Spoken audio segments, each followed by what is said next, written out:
Start ചെയ്യാം അല്ലേ? Start ചെയ്യാടാ. Good morning miss and my dear friends. ആദ്യം തന്നെ എല്ലാവർക്കും പുതുവത്സര ആശംസകൾ നേരുന്നു. പിന്നെ നമുക്കൊരു പ്രയറോട് കൂടി ഇന്ന് തുടങ്ങാം. പ്രയറിനായി അർച്ചനയെ ക്ഷണിക്കുന്നു.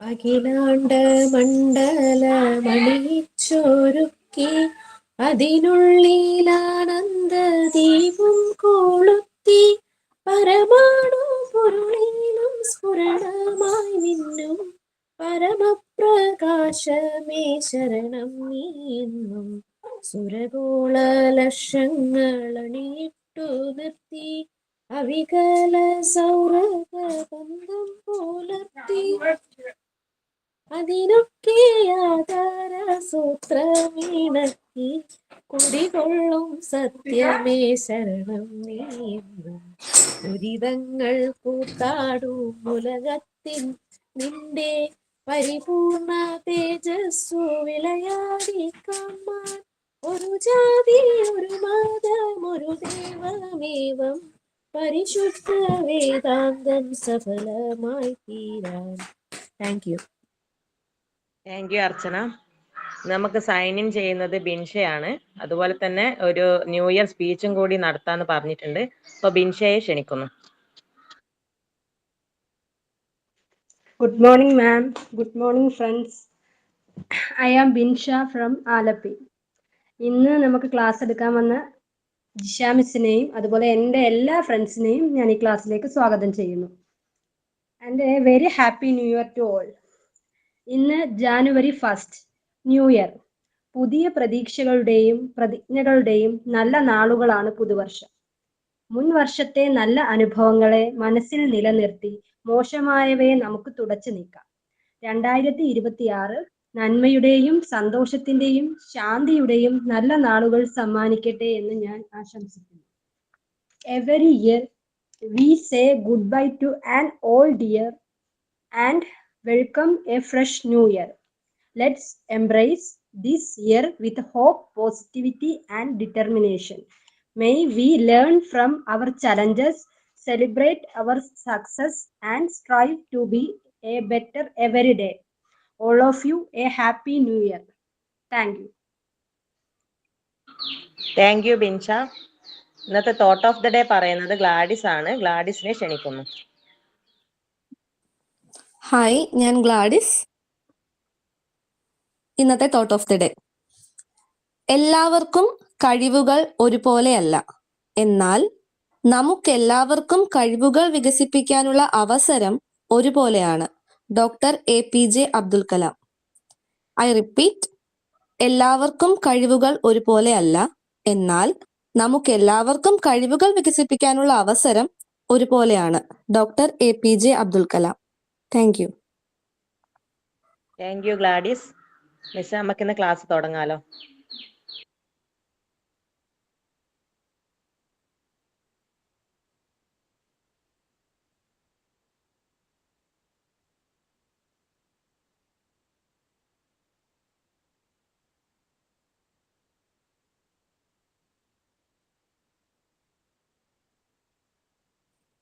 എടാ, മാം വന്നിട്ടില്ലെങ്കിൽ ഞാനൊരു പാട്ട് പാടട്ടെ?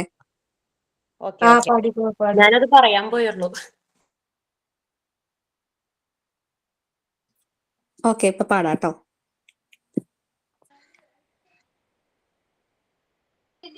എടാ രജീഷെ, ക്യാമറ ഓൺ ആണ്.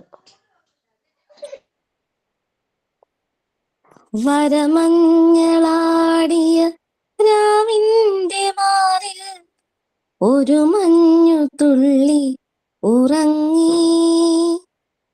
നിമിനേരമെന്തിനോ തേങ്ങി നിലാവിൻ വിരഹമെന്നാലും മയങ്ങി. പുലരി തൻ ചുംബന കുങ്കുമമല്ലേ ഋതുനന്ദിനിയാക്കി അവളെ പനിനീർമലരാക്കി. വരമഞ്ഞളാടിയ രാവിന്റെ മാറിൽ ഒരു മഞ്ഞു തുള്ളി ഉറങ്ങി. കിളി വന്നു കൊഞ്ചിയ ജാലകവാതിൽ കളിയായി ചാരിയതാരേ. മുടിയിഴ കോതിയ കാറ്റിൻ മൊഴിയിൽ മധുവായി മാറിയതാരേ. അവളുടെ മിഴിയിൽ കരിമഷിയാലെ കനവുകളെഴുതിയതാരേ. നിലവുകളെഴുതിയതാരേ. അവളെ തരളിതയാക്കിയതാരേ. വരമഞ്ഞളാടിയ രാവിന്റെ മാറിൽ ഒരു മഞ്ഞു തുള്ളി ഉറങ്ങി. നിമിനേരമെന്തിനോ തേങ്ങി നിലാവിൻ വിരഹമെന്നാലും മയങ്ങി. പുലരി തൻ ചുംബന കുങ്കുമമല്ലേ ഋതുനന്ദിനിയാക്കി. അവളെ പനിനീർ മലരാക്കി. Thank U.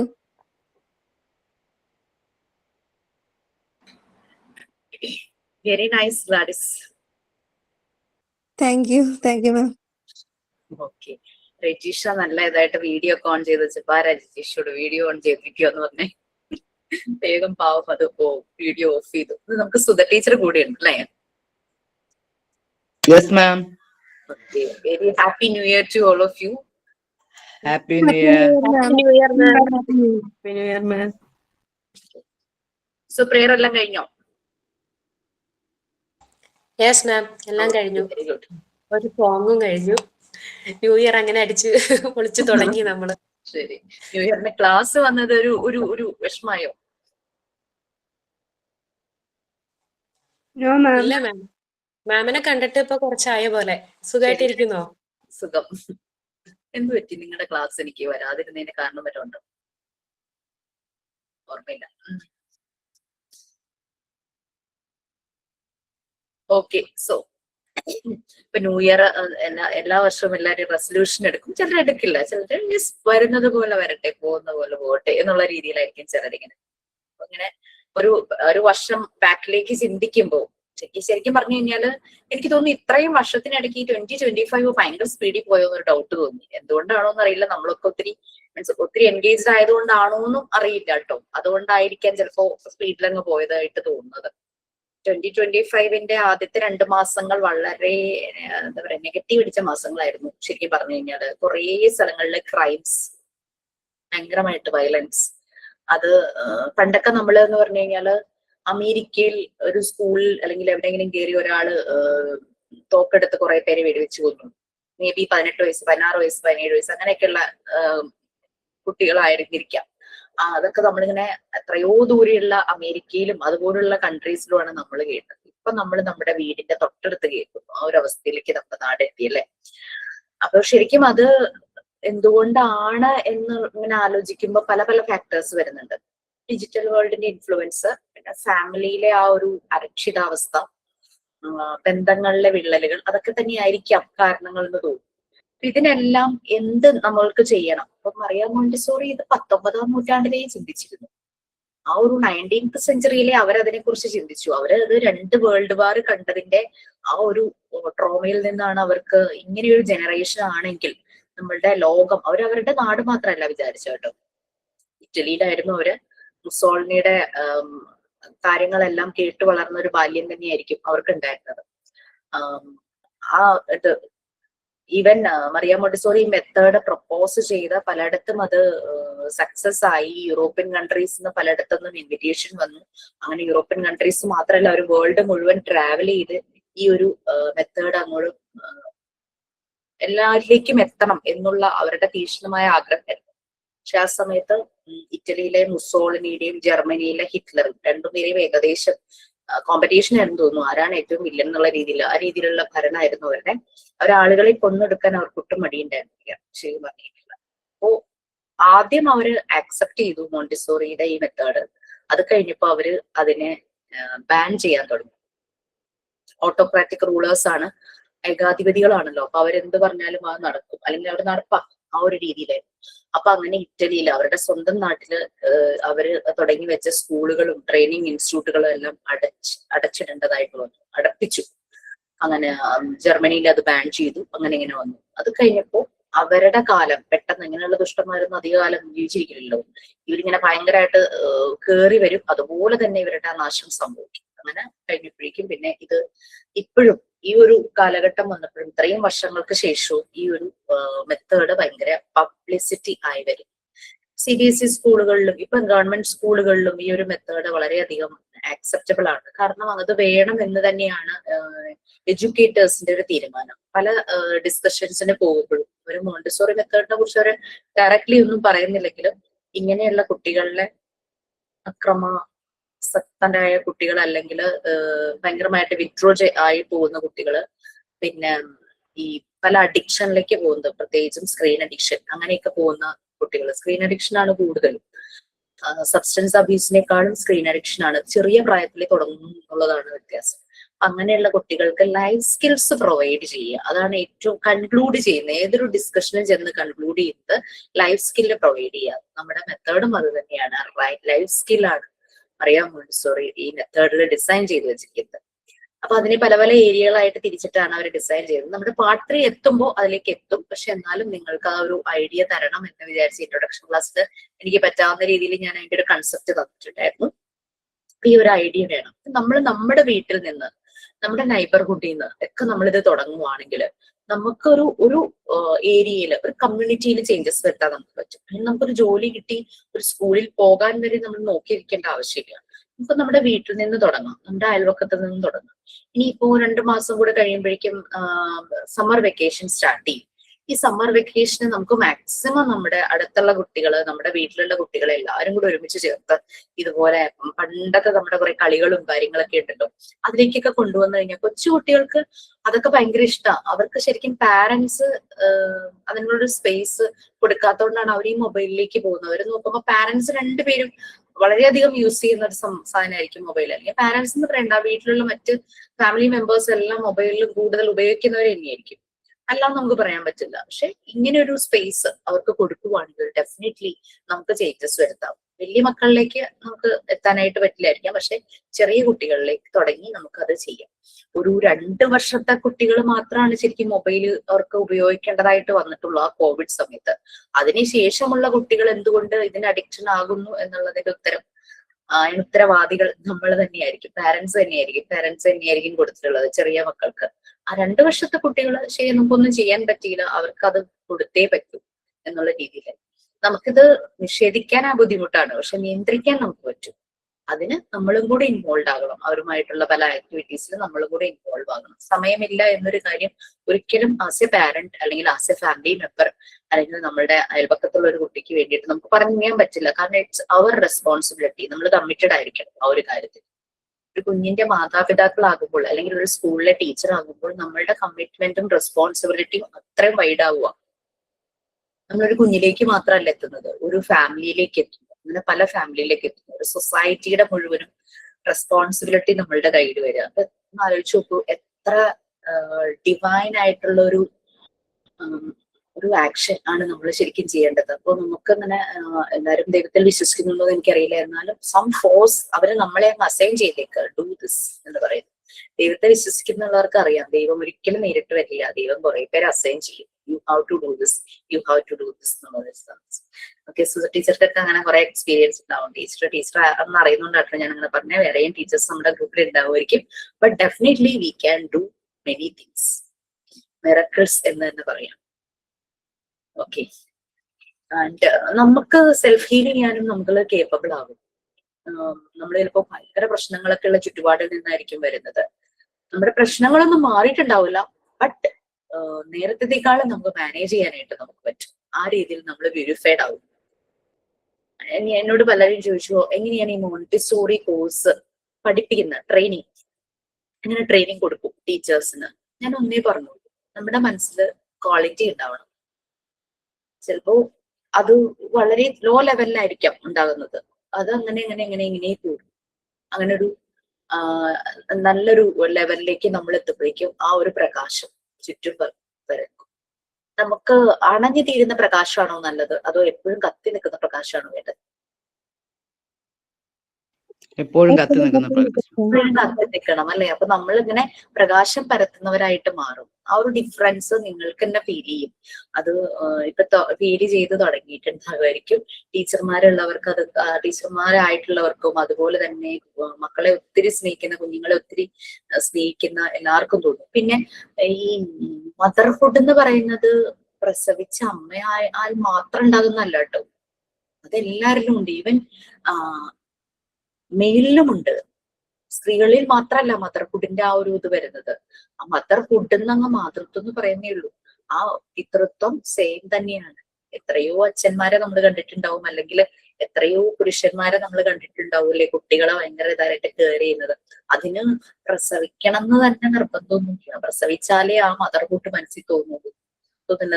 നമ്മുടെ കുഞ്ഞുങ്ങൾ പഠിക്കുന്ന സ്കൂളിൽ, അല്ലെങ്കിൽ നിങ്ങളിൽ തന്നെ പലരും ഉണ്ടാവുമായിരിക്കും, വളരെ യങ് ആയിട്ടുള്ള ടീച്ചേഴ്സ് ഉണ്ടാവും. ജസ്റ്റ് കോഴ്സ് കഴിഞ്ഞിറങ്ങിയവര്, അവർ എന്തിതായിട്ടായിരിക്കും കുട്ടികളോട് കെയർ ചെയ്യുന്നത്. പിന്നെ നമുക്കറിയാം ചില കല്യാണം എന്നുള്ള ഇത് വേണ്ട, അല്ലാതെ എനിക്ക് ഇങ്ങനെ ജീവിക്കണം. അതായത് പ്രത്യേകിച്ചും സിസ്റ്റേഴ്സ് അല്ലെ, കോൺവെന്റിലെ സിസ്റ്റേഴ്സ്, അവര് കുട്ടികളെ കെയർ ചെയ്യണമാണ്. അവര് പ്രസവിച്ച് കുട്ടികളുള്ളത് കൊണ്ടാണോ അവരങ്ങനെ ചെയ്യുന്നത്? അത് പക്ഷെ എല്ലാരിലും ഉണ്ട്. ആ ഒരു ക്വാളിറ്റി നമുക്ക് പുറത്തേക്ക് വരണം. മോണ്ടിസോറി ട്രെയിനിങ് എങ്ങനെ ചെയ്യാൻ പറ്റും? പഠിച്ചാൽ മാത്രമാണോ, കോഴ്സിന് പോയാൽ മാത്രമാണോ ഞങ്ങൾക്ക് ട്രെയിനിങ് ചെയ്യാൻ പറ്റുന്നത്? ഡെഫിനറ്റ്ലി അല്ല. നമുക്കങ്ങനെ പോകണമെന്നേ ഇല്ല. ഞാൻ ഈ കോഴ്സ് ചെയ്യുന്ന സമയത്ത് എന്റെ തലയിൽ 100 കൂട്ടം പ്രശ്നങ്ങളായിരുന്നു. അപ്പം ഞാൻ വിചാരിച്ചു എനിക്ക് മാത്രമാണ് ഇത്രയും പ്രശ്നങ്ങൾ, ബാക്കിയുള്ളവരെ ഹാപ്പി ആയിട്ട് ജീവിക്കുവാണോ എന്നൊക്കെയായിരുന്നു എന്റെ ഒരു തോന്നല്. അങ്ങനെ ചെന്നപ്പോ എന്റെ പ്രശ്നങ്ങളൊന്നും മാറിയില്ല, പക്ഷെ ഞാൻ അങ്ങോട്ട് ക്ലിയർ ആയി. എനിക്ക് അങ്ങോട്ട് അത് മാനേജ് ചെയ്യാൻ പറ്റും. സംഭവം ഐ ക്യാൻ മാനേജ് സംഭവം, അങ്ങനെയുള്ള രീതിയില്. അപ്പൊ അതുകൊണ്ട് പ്രശ്നങ്ങള് നമുക്ക് മാറുമൊന്നുമില്ല, പക്ഷെ നമ്മൾ മാറും. നമുക്ക് വളരെ ഈസി ആയിട്ട് അത് ഹാൻഡിൽ ചെയ്യാൻ പറ്റും. അപ്പൊ ടഫ് സിറ്റുവേഷനിലൂടെ കടന്നു പോകും, എന്നാലും നമ്മൾ ഭയങ്കര at the end we feel very relaxed. Okay, ചിലപ്പോൾ അതൊരു റിലേഷൻഷിപ്പിന്റെ കാര്യത്തിലായിരിക്കും, ഭയങ്കര ബുദ്ധിമുട്ടുണ്ടാക്കുന്ന ഒരു റിലേഷൻഷിപ്പ് ആയിരിക്കും, പക്ഷെ നമുക്കത് മാനേജ് ചെയ്യാൻ പറ്റും. ചിലപ്പോ ആളെ മാറ്റാൻ പറ്റും, അല്ലെങ്കിൽ നമ്മൾ അവിടെ നിന്ന് ഇറങ്ങി പോകേണ്ടതായിട്ട് വരും. Okay, anyway thank you so much. ഞാൻ എത്ര നേരം കേട്ടിരുന്നേന്. നമ്മൾ എവിടെ വരെ എന്തെങ്കിലും ഷെയർ ചെയ്യാനുണ്ടോ? പ്ലീസ്. കുറെ നാളായില്ലേ കണ്ടിട്ട്.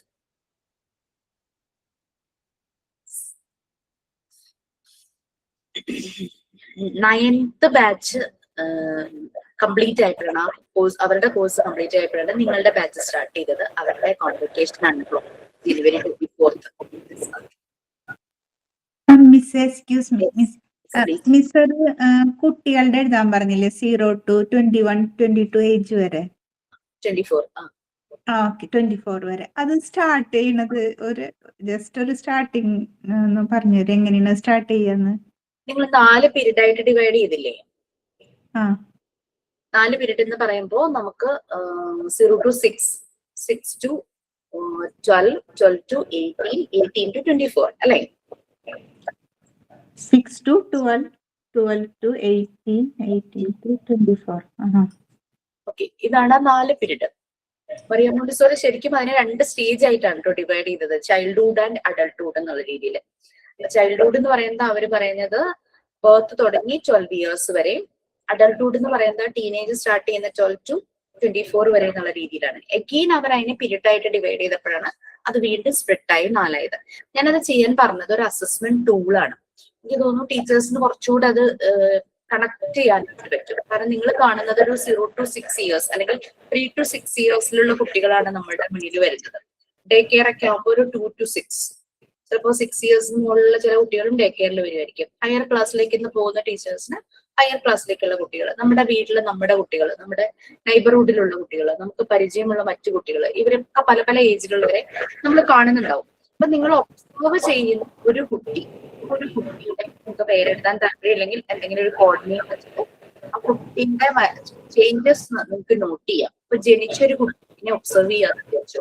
ആ കുട്ടിക്ക് ഉണ്ടാകുന്ന ചേഞ്ചസ്, ഡെവലപ്മെന്റ് സ്റ്റേജസ് നമുക്ക് നോട്ട് ചെയ്യാൻ എളുപ്പമായിരിക്കും. സോഷ്യൽ സ്മൈൽ, കുട്ടിയുടെ ദൃഷ്ടി നേരെയാകുന്നു എന്നിങ്ങനെ പ്രായമായവര് പറയില്ലേ, നോട്ടം കറക്റ്റായി അല്ലെ. അവരുടെ നോട്ടം കറക്റ്റ് ആയിട്ടുണ്ടാവില്ല, അവര് നോക്കാനായിട്ട് തുടങ്ങും.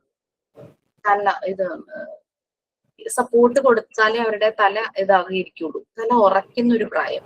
ഇതൊക്കെ നിങ്ങൾ നോട്ട് ചെയ്യാം. കമിഴ്ന്ന് വീഴുന്നത്, മുട്ടിലെഴുതുന്നത്, ഇരിക്കുന്നത്, പിടിച്ചു നിൽക്കുന്നത്, നടക്കുന്നത്, സ്റ്റെപ്പ് കയറുന്നത്, പിന്നെ ആദ്യമായിട്ട് പറയുന്ന ചില വാക്കുകൾ, അങ്ങനെയൊക്കെയുള്ള ഏജ് ഒന്ന് നോട്ട് ചെയ്യുമ്പോൾ മാത്രമേ ഉള്ളൂ.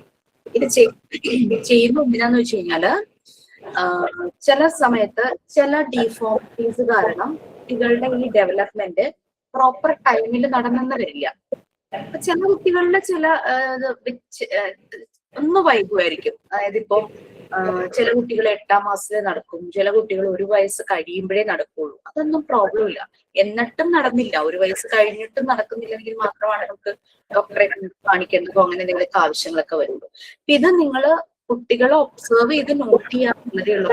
അസസ്മെന്റ് ടൂളാ. കുട്ടിയുടെ ആ ഒരു പ്രോപ്പർ ഏജില് കുട്ടിക്ക് ഇത് സംഭവിക്കേണ്ടതായിരുന്നു, പക്ഷെ അത് നടന്നിട്ടില്ല, കുട്ടി സംസാരിക്കുന്നില്ല എന്ന് കണ്ടു കഴിഞ്ഞാൽ നിങ്ങൾക്ക് മനസ്സിലാകും ഈ കുട്ടിക്ക് എന്തെങ്കിലും ഇന്റർവെൻഷൻ ആവശ്യമാണ്, ഏതെങ്കിലും ഒരു തെറാപ്പിസ്റ്റിനെ കാണിക്കണം എന്നുള്ളത്. അപ്പൊ നമ്മള് നമ്മുടെ വീട്ടിലാണെങ്കിലും ചുറ്റുപാടുള്ള കുട്ടികളാണെങ്കിലും നമ്മൾക്ക് അവരുടെ പാരന്റ്സിന് പറഞ്ഞു കൊടുക്കാം, ഇങ്ങനെ ഒരു കാര്യമുണ്ട്, നിങ്ങൾ ഇന്ന ആൾക്കാരെ പോയി കണ്ടു കഴിഞ്ഞു കഴിഞ്ഞാൽ നിങ്ങൾക്ക് ശരിയായ രീതിയിലുള്ള ഒരു അവരുടെ അടുത്തുനിന്ന് നല്ലൊരു ഒപ്പീനിയൻ കിട്ടും, എന്താണ് നെക്സ്റ്റ് ചെയ്യേണ്ടതെന്നുള്ളത്.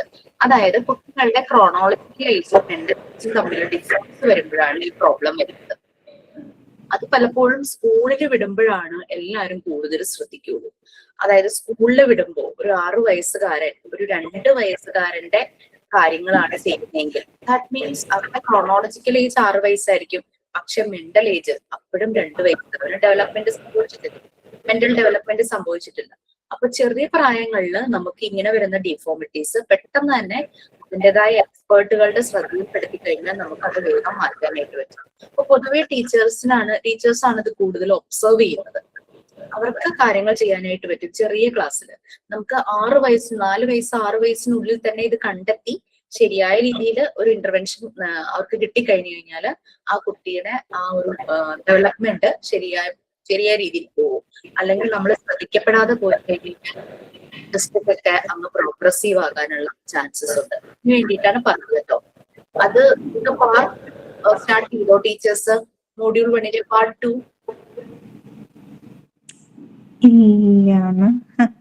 പാർട്ട് 2 സ്റ്റാർട്ട് ചെയ്യുമ്പോൾ നിങ്ങൾക്ക് മനസ്സിലാവും. അതിൽ ചൈൽഡ് ഡെവലപ്മെന്റ് എന്ന് പറഞ്ഞാൽ നമുക്കൊരു സബ്ജക്ട് ഉണ്ട്, യൂണിറ്റ് 1 തുടങ്ങി യൂണിറ്റ് 5 വരെ. അതില് ടീച്ചേഴ്സ് നിങ്ങളെ പഠിപ്പിക്കുന്നത് കുട്ടിക്ക് ഉണ്ടാകുന്ന ഫിസിക്കൽ ഡെവലപ്മെന്റ്, മസിൽസിന്റെ development, social development, emotional development, അതുപോലെ തന്നെ ലാംഗ്വേജ് ഡെവലപ്മെന്റ്, അങ്ങനെയുള്ള കാര്യങ്ങളാണ് അതിനകത്ത് വരുന്നത്. അപ്പൊ അത് ഏത് ഏജിലാണ്, അതൊക്കെ ജനറലൈസ് ചെയ്ത് പറയുന്ന കാര്യങ്ങളാണ്.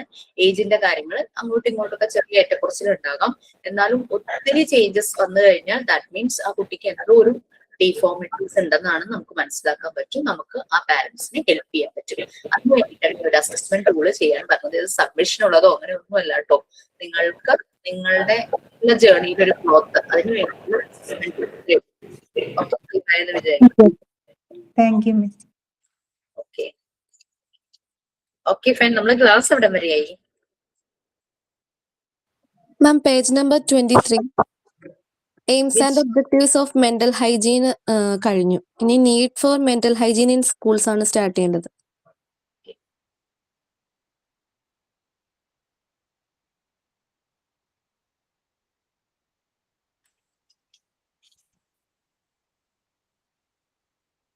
ഷെയർ ചെയ്യട്ടോ.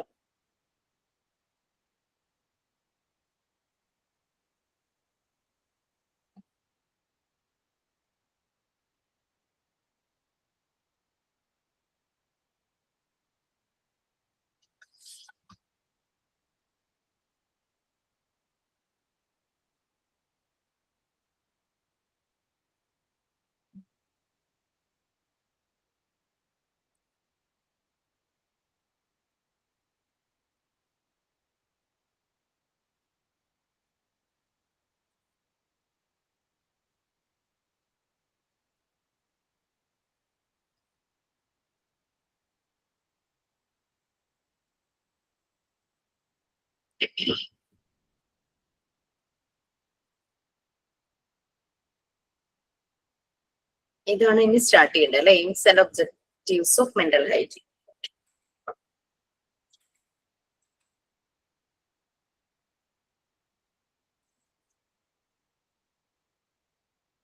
സോ ജസ്റ്റ് നമ്മൾ തുടങ്ങിയിട്ടേ ഉള്ളൂ ആ ഒരു ഇൻട്രൊഡക്ഷൻ അല്ലെ. മെന്റൽ ഹൈജീൻ,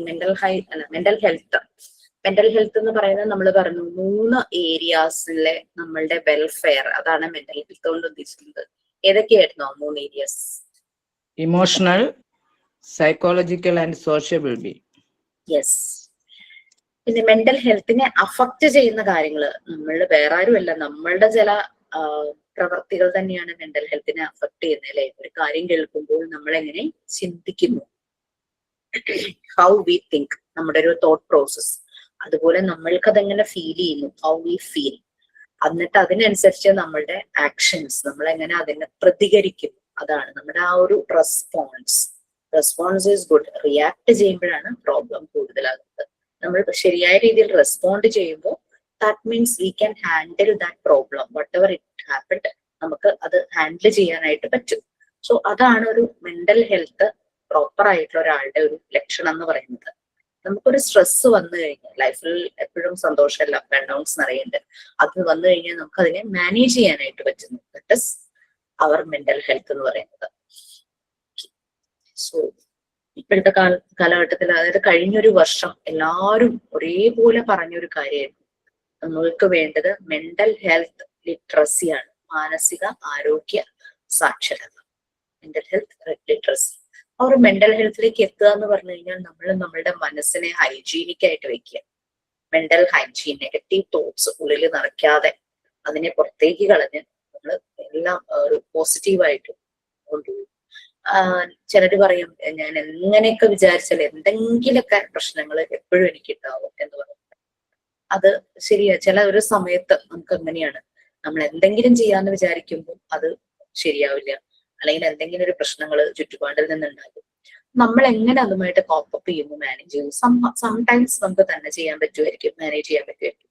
ബട്ട് സംടൈംസ് നമുക്കൊരു എക്സ്റ്റേണൽ ഫാക്ടറിന്റെ ഹെൽപ്പ് എടുക്കേണ്ടതായിട്ട് വരും. ചിലപ്പോൾ അതൊരു നല്ല സുഹൃത്തിന്റെ ആകാം, അല്ലെങ്കിൽ അല്ലാതെയുള്ള ഒരു സോഴ്സിന്റെ ആയിരിക്കാം. So AIIMS and objectives of mental hygiene. അപ്പൊ നമ്മൾ ഇത് പറഞ്ഞപ്പോ 2 സൈക്കോ അനാലിസ്റ്റുകൾ, എഡ്യൂക്കേഷൻ സൈക്കോളജിയിൽ കൂടുതൽ ഒബ്സർവേഷൻസ് കൊടുത്ത 2 authors, Crow and Crow, Lester D Crow and Alice V Crow, ഒരു ഓതേഴ്സ് ആണ്. അവര് ഒരു ഡെഫിനിഷൻ പറഞ്ഞിട്ടുണ്ടായിരുന്നു, Crow and Crow. Mental hygiene എന്ന് പറയുന്ന ഒരു സയൻസ് ആണ്.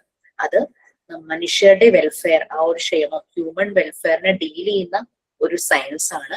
അത് എല്ലാ ഹ്യൂമൻ റിലേഷൻഷിപ്പിലേക്കും സ്പ്രെഡ് ചെയ്തിരിക്കുന്നു, സ്പ്രെഡ് ചെയ്തിരിക്കുന്നു. അല്ലാതെ മെന്റൽ ഹെൽത്ത്, മെന്റൽ ഹൈജീൻ എന്നൊക്കെ പറഞ്ഞു കഴിഞ്ഞാൽ ഒരു വ്യക്തിയിൽ മാത്രം വരുന്നതല്ല. നമ്മൾ ജീവിക്കുന്ന ചുറ്റുപാട് സുഖകരമല്ലെങ്കിൽ നമ്മൾ എപ്പോഴും നമ്മൾ അങ്ങ് ലോ ആയി പോകും അല്ലെ. അപ്പൊ നമ്മളുടെ എല്ലാ ബന്ധങ്ങളിലേക്കും അത് സ്പ്രെഡ് ചെയ്തിരിക്കുന്നു. അതാണ് ക്രൂ ആൻഡ് ക്രൂ കൊടുത്ത ഒരു ഡെഫിനിഷൻ എന്ന് പറയുന്നത്. Okay, AIIMS and objectives of mental hygiene ആരും ഒന്ന് വായിക്കാം. മാം അത് കഴിഞ്ഞായിരുന്നു 3 പോയിന്റ്സ് കഴിഞ്ഞിരുന്നു അല്ലെ.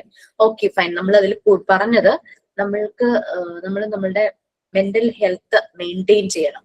നമ്മൾക്ക് ഉണ്ടാകാൻ ചാൻസ് ഉള്ള മെന്റൽ എയിൽമെന്റ്, ഡിസീസസ്, അതിനെ പ്രിവെന്റ് ചെയ്യാനായിട്ട് അതിന് വേണ്ടുന്ന പ്രിക്വേഷൻസ് എടുക്കണം.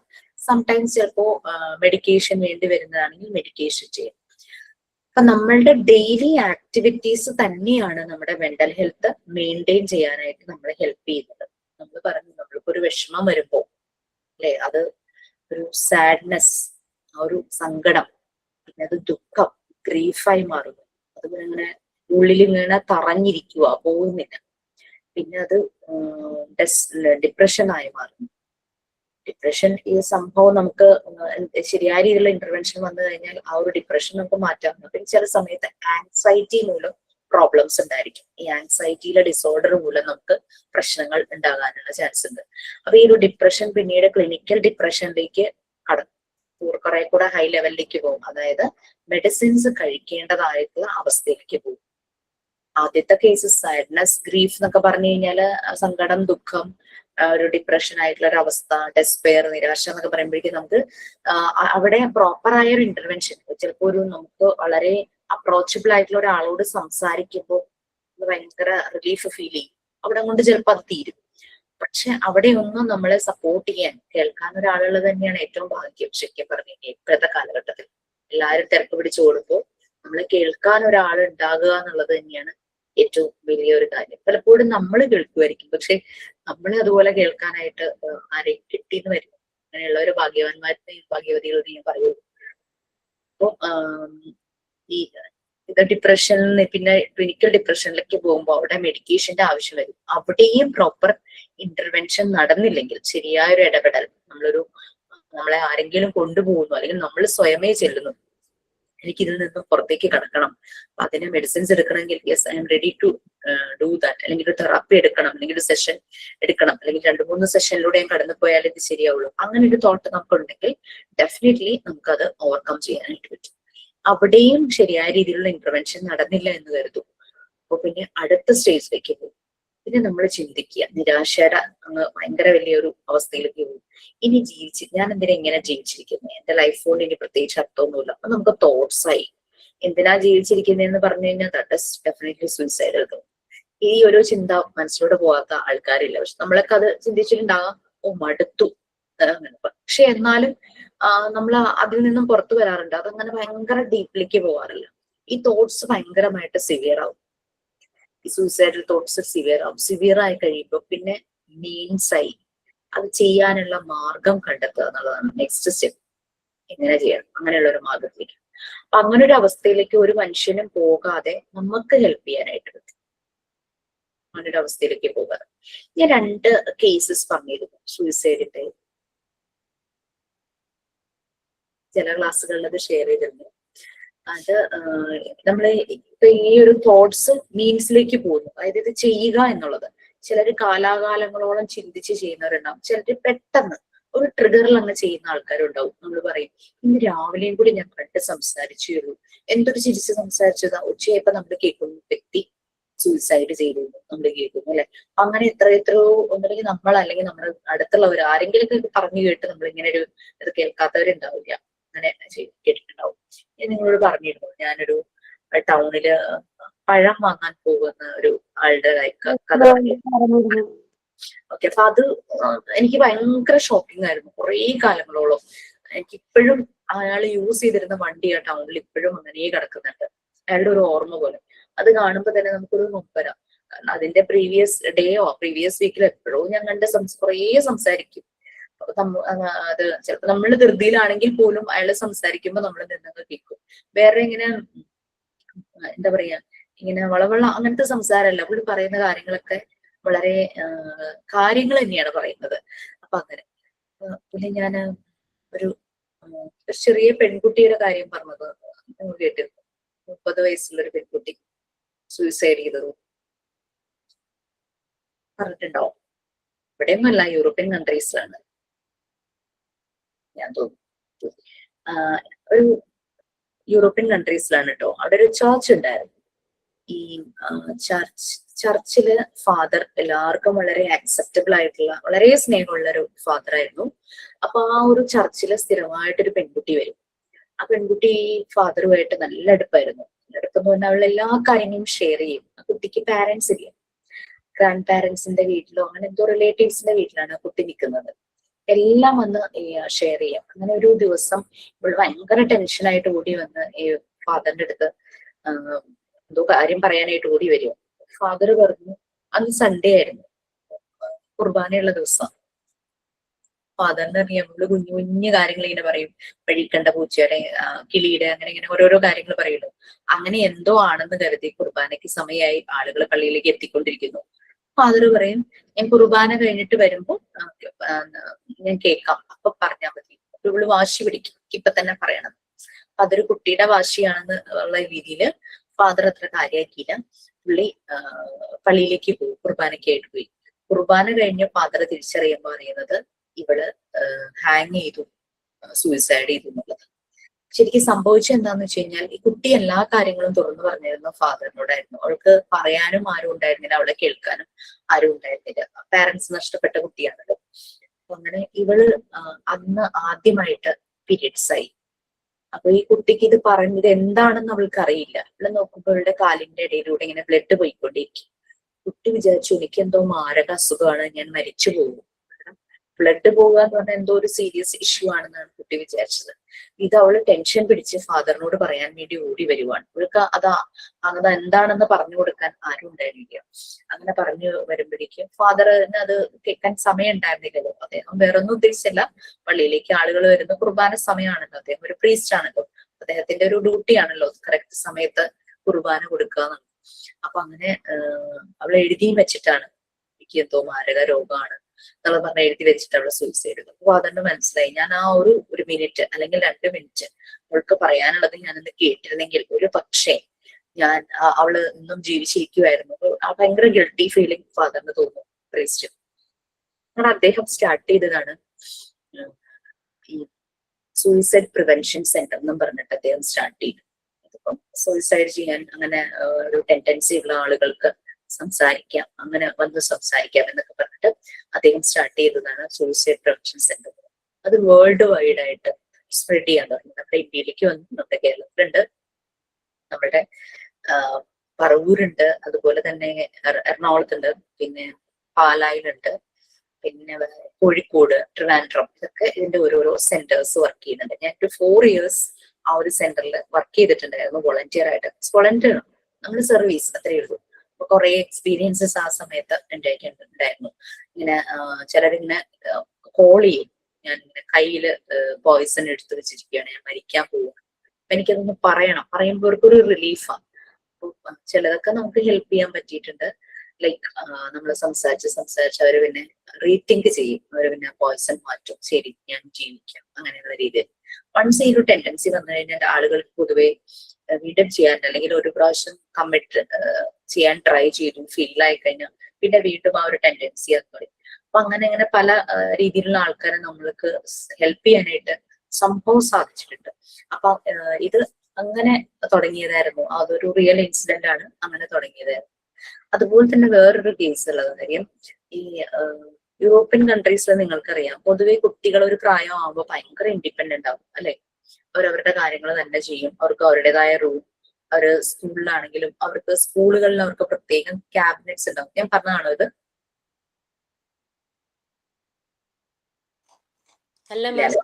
ഓക്കെ. അപ്പൊ അങ്ങനെ സ്കൂളുകളിൽ എല്ലാവർക്കും ഓരോരോ ഷെൽഫ് ഉണ്ടാവും. അറ്റ്ലീസ്റ്റ് നിങ്ങൾ മൂവീസിലെങ്കിലും കണ്ടിട്ടുണ്ടാവും അങ്ങനെയുള്ള ഷെൽഫ്. ഇവരുടെ ബിലോങ്ങിങ്സ് എല്ലാം ആ ഷെൽഫിൽ വെക്കാം. ബുക്സ് ആണെങ്കിലും അവരുടെ സ്പോർട്സ് സാധനങ്ങളൊക്കെ ആണെങ്കിലും എന്ത് ബിലോങ്ങിങ്സും അതിൽ വെക്കാം. ഒരു ദിവസം 8th സ്റ്റാൻഡേർഡിൽ പഠിക്കുന്ന ഒരു മോൻ അവന്റെ ഷെൽഫ് കംപ്ലീറ്റ് കാലിയാക്കുക കേട്ടോ.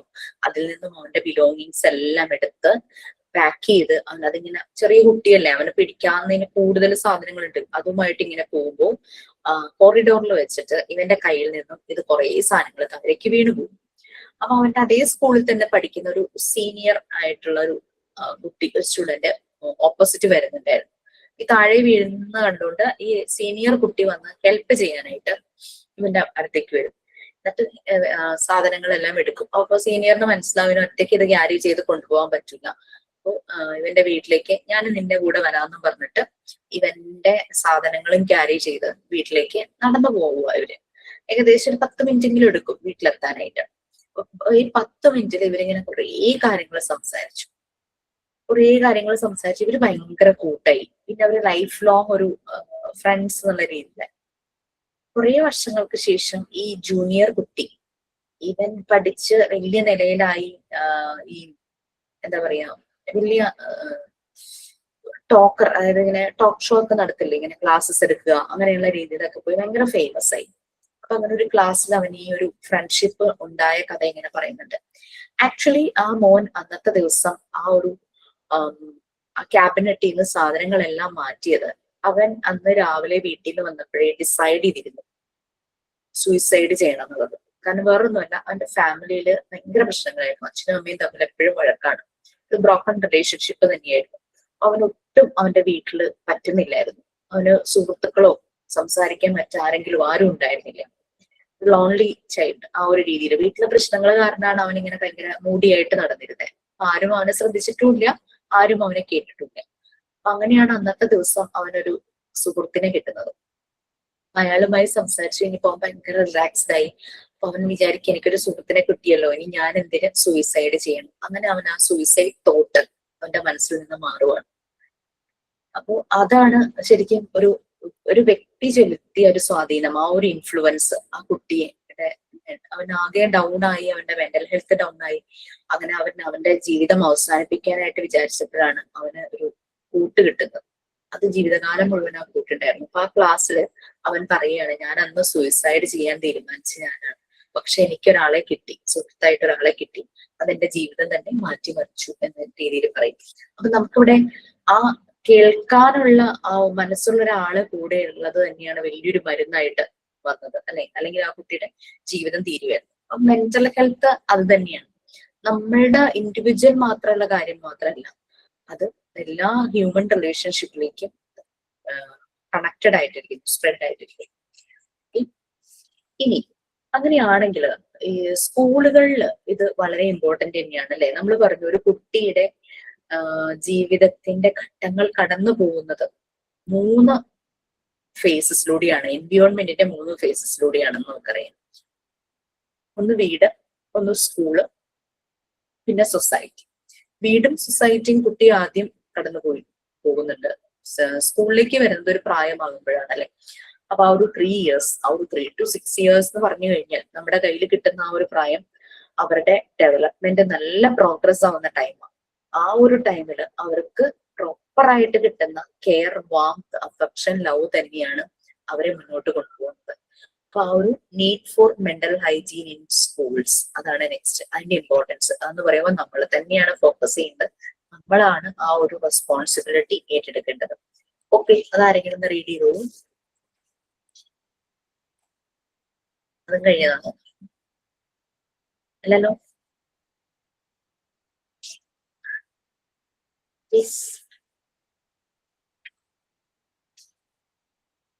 ആർക്കെങ്കിലും വായിക്കാൻ? അതൊക്കെ കേട്ട് പേടിച്ചു പോയോ?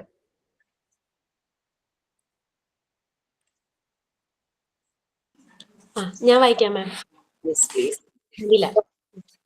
Need for mental hygiene in schools. The major incidence of extensive social problems like indiscipline, delinquent behavior, truancy, suicide, underachievement, running away from schools, etc. among schools children calls for practicing mental hygiene in schools.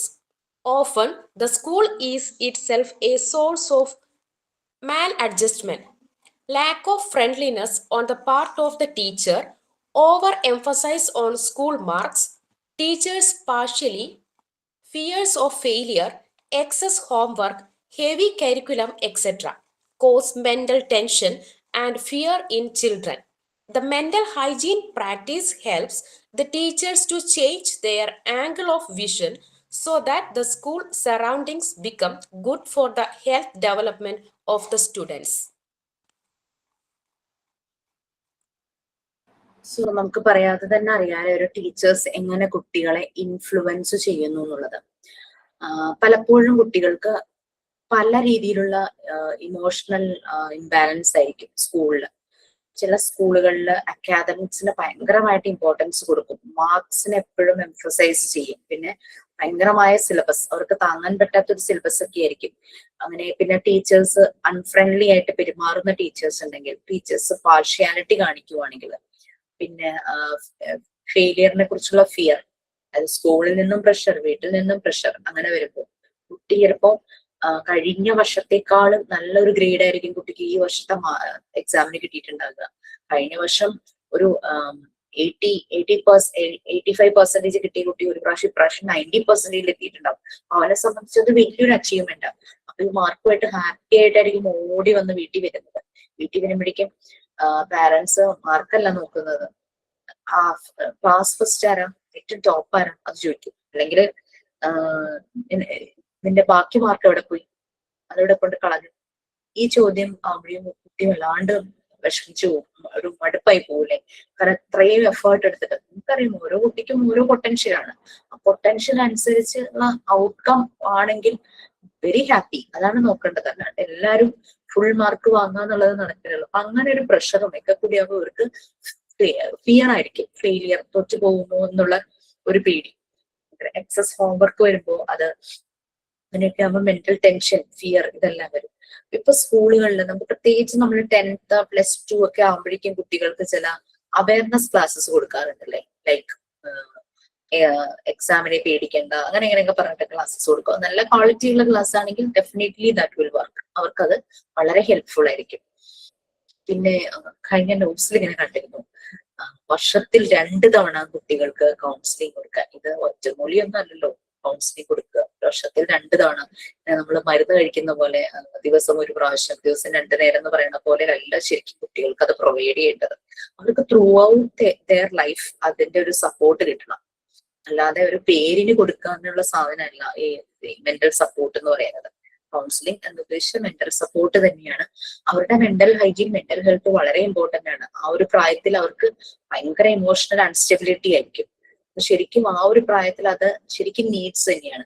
പ്രായമായ ഒരു വ്യക്തി, for example എന്നെ പോലെ, അല്ലെങ്കിൽ ഒരു 20+ ഒക്കെ ആയിട്ടുള്ള ഒരാൾക്ക് ഒരു മെന്റലി ഒരു ഇഷ്യൂ വന്നു കഴിഞ്ഞാൽ, ഒരു ഡിപ്രഷനോ അല്ലെങ്കിൽ ഒരു ഭയങ്കര വല്ലാത്തൊരു ഷോക്കൊക്കെ വന്നു കഴിഞ്ഞാൽ അവർക്ക് ചിന്തിക്കാൻ പറ്റും, സംഭവം എനിക്ക് ഇതിനകത്തുനിന്ന് പുറത്തേക്ക് വരണം. പക്ഷെ കുട്ടികൾക്ക് അത് അറിയില്ല. ഇത് ആരോട് പോയി പറയണം, ഇതെങ്ങനെ മാനേജ് ചെയ്യണമെന്ന് കുട്ടികൾക്ക് അറിയില്ല. നമ്മുടെ ഒബ്സർവേഷനിലൂടെ മാത്രമാണ് നമുക്കത് ഫൈൻഡ് ഔട്ട് ചെയ്യാനായിട്ട് പറ്റുള്ളൂ. അപ്പൊ വർഷത്തിൽ 2 തവണ കൊടുക്കേണ്ട ഒറ്റമൂലിയൊന്നും അല്ല മെന്റൽ സപ്പോർട്ട് എന്ന് പറയുന്നത്. അത് ത്രൂ ഔട്ട് അവരുടെ കൂടെ നമ്മൾ ഉണ്ടായിരിക്കണം, നമ്മളത് ഫോളോ അപ്പ് ചെയ്യണം. ഓക്കെ, അപ്പൊ അതാണ് ശരിക്കും ഇതിൽ വേണ്ടുന്ന ഒരു കാര്യം. പലപ്പോഴും കുട്ടികൾ ഓടിപ്പോകുന്നു, നമ്മൾ കേട്ടില്ലേ, ഒളിച്ചോടി പോകുന്നു, അങ്ങനെയുള്ള കാര്യങ്ങൾ. ശരിക്കും ഞാൻ പഠിക്കുന്ന സമയത്ത്, സ്കൂളിൽ പഠിക്കുന്ന സമയത്ത് ഇതുപോലെ എന്റെ ക്ലാസ്സിലൊരു പയ്യൻ, ആള് വളരെ സാധുവായിരുന്നു, വളരെ സോഫ്റ്റ് ആയിട്ടൊക്കെ സംസാരിക്കുന്നത്, അങ്ങനെ വലിയ പ്രശ്നങ്ങളിലൊന്നും ഇടപെടാത്ത ഒരു വ്യക്തി. പക്ഷെ വീട്ടിൽ നിന്നുള്ള പ്രഷറാണോ എന്തോ അറിയില്ല, ആളൊരു 8th സ്റ്റാൻഡേർഡ് തീരാറായപ്പോ മറ്റോ ചെന്നൈയിലേക്ക് എങ്ങാണ്ട് ഒളിച്ചോടി പോയി. കുറെ നാളുകൾ കഴിഞ്ഞപ്പോ തിരിച്ചു പിടിച്ചുകൊണ്ട് വന്ന് വീണ്ടും സ്കൂളിൽ കൊണ്ടുവന്ന് ചേർത്തു. അപ്പൊ നമ്മളൊക്കെ അന്ന് ചെറുതാണല്ലോ, അപ്പൊ നമ്മള് വളരെ കാര്യമായിട്ട് തന്നെ ആളോടൊക്കെ പെരുമാറി. പക്ഷെ വീട്ടിൽ നിന്നുള്ളതാണോ എന്തോ, സൊസൈറ്റിയിൽ നിന്നുള്ളതാണോ. പിന്നെ ഒരു 10th ഒക്കെ കഴിഞ്ഞപ്പോ ആളുടെ വിവരങ്ങളൊന്നും അറിയുന്നില്ല കേട്ടോ. അങ്ങനെ കുറെ വർഷങ്ങൾക്ക് ശേഷം 10th ഞാൻ കഴിഞ്ഞ 1994 ഒരു 1 year ബാക്ക് മറ്റോ ആളുടെ നാട്ടിൽ നിന്നുള്ള ഒരാളെ ഞാൻ ജസ്റ്റ് ഇങ്ങനെ കണ്ടപ്പോ ഞാൻ ചുമ്മാ ചോദിച്ചു എന്ത് ചെയ്യുവാണ് എന്നുള്ളത് ചോദിച്ചപ്പോഴാണ് പറഞ്ഞത് ആള് മരിച്ചു പോയിന്ന്. പിന്നെ പെട്ടെന്ന് ഭയങ്കര ഒരു ഷോക്ക് പോലെ ആയിപ്പോയി. കാരണം ആ പുള്ളി പിന്നെയും സ്കൂളും കഴിഞ്ഞിട്ട് പിന്നെ അധികം ഒന്നും പഠിക്കാനൊന്നും പോയില്ല, ഡ്രൈവിങ് അങ്ങനെ എന്തൊക്കെയൊക്കെ ആയിട്ട് പിന്നെയും ഒളിച്ചോടിപ്പോയി. അത് മുംബൈക്കായിരുന്നു പോയത്. മുംബൈക്ക് പോയി ലൈഫ് സ്റ്റൈല് വളരെ മോശമായി, അവിടെ റെഡ് സ്ട്രീറ്റിലൊക്കെ പോയി അങ്ങനെ ഭയങ്കര മോശമായി. തിരിച്ചൊരു രോഗിയായിട്ട് വീണ്ടും നാട്ടിലേക്ക് വന്നു. തിരിച്ചു വന്നപ്പോഴേക്കും HIV പോസിറ്റീവായിട്ട് മാറിയിട്ടുണ്ടായിരുന്നു ആള്. എന്നിട്ട് പിന്നെ അറിയാമോ അങ്ങനെ ആയപ്പോഴേക്കും ആ വീട്ടുകാർക്ക് ഭയങ്കര ബുദ്ധിമുട്ടായി ആ നാട്ടില് ജീവിക്കാൻ. അവരവിടെ നിന്നൊക്കെ വിറ്റ് വേറെ എവിടേക്കോ പോയി. ആള് മരിച്ചു എന്ന് പറഞ്ഞു. അപ്പൊ ശരിക്കും ആ ഒരു എന്തോ ഒരു ട്രോമ സംഭവിച്ചിട്ടുണ്ടാവുക ചൈൽഡ്ഹുഡിൽ, ആ ഒരു ഏജിൽ ഉണ്ടാവും. അതാണ് ഇങ്ങനെ പലതവണ ഒളിച്ചോടി പോകാനുള്ളതായിരുന്ന സാഹചര്യം. അപ്പൊ അതാണ്. അപ്പൊ നമ്മുടെ കുട്ടികളുടെ ഓരോ വളർച്ചയിലും എല്ലാ ഘട്ടങ്ങളും പ്രധാനം തന്നെയാണ്. അപ്പൊ മെന്റൽ ഹെൽത്ത് എന്ന് പറയുന്നത് ഒരു മനുഷ്യന്റെ ഡെവലപ്മെന്റിലെ ഏതൊരു സ്റ്റേജിലും ഇമ്പോർട്ടന്റ് ആണ്. അല്ലാതെ പ്രായമാകുമ്പോൾ മെന്റലി എല്ലാം ഓക്കെ ആകും എന്നുള്ളതല്ല. ചൈൽഡ്ഹുഡ് തുടങ്ങി ആ ഒരു പറയുവാണെങ്കിൽ ആ ഒരു പാരന്റ്സ്, അതായത് ഹസ്ബൻഡ് ആൻഡ് വൈഫ് കുട്ടിയെ കുറിച്ച് ചിന്തിക്കുമ്പോൾ തുടങ്ങി ഈ ഒരു കാര്യത്തെ കെയർ ചെയ്യണം. അത്രയും വളരെ സന്തോഷകരമായ ഒരു സാഹചര്യത്തിൽ വേണം ആ ഒരു പ്രോസസ് നടന്ന് ആ ഒരു ജീവന്റെ തുടിപ്പുണ്ടാകാൻ. അപ്പൊ തുടങ്ങി ആ കുട്ടിയുടെ എല്ലാ വളർച്ചയ്ക്കും വേണ്ടുന്ന എല്ലാ ഫാക്ടേഴ്സും ആ ഒരു എൻവയോൺമെന്റിൽ ഉണ്ടായിരിക്കണം എന്നാണ് പറയുന്നത്. അല്ലാണ്ട് ഇതാകുമ്പോ ശരിയായിപ്പോകും അങ്ങനെയല്ല. അത് ആദ്യമേ ശ്രദ്ധിക്കണം. ഇപ്പൊ പാരന്റ്സ് ഒക്കെ അതിനെ കുറിച്ചൊക്കെ അവെയർ ആണ്. അതുകൊണ്ട് അവരതൊക്കെ ശ്രദ്ധിക്കുന്നുണ്ട് എന്നാണ് മനസ്സിലാക്കാൻ കഴിയുന്നത്. ഇപ്പൊ സ്കൂളിലും അതിന്റെ ഒരു ആവശ്യം. സ്കൂളിൽ നമ്മളുടെ അടുത്തേക്കാണ് അവര് കുറെ ആക്റ്റീവായിട്ടിരിക്കുന്ന ടൈം കൂടുതൽ സ്കൂളിലാണ്. വീട്ടിൽ ചെന്ന് കഴിഞ്ഞാൽ എന്താ, അവർ കളിക്കുന്നു, ഫ്രഷ് ആവുന്നു, ഭക്ഷണം കഴിക്കുന്നു, കിടന്നുറങ്ങുന്നു, എന്തെങ്കിലും ഹോംവർക്ക് ഉണ്ടെങ്കിൽ ചെയ്തുറങ്ങുന്നു. ബട്ട് ആക്റ്റീവ് ആയിരിക്കുന്ന ടൈം കൂടുതലും സ്കൂളിലാണ്. അപ്പൊ നമ്മുടെ റെസ്പോൺസിബിലിറ്റി തന്നെയാണ് ഏറ്റവും കൂടുതൽ. Okay, next.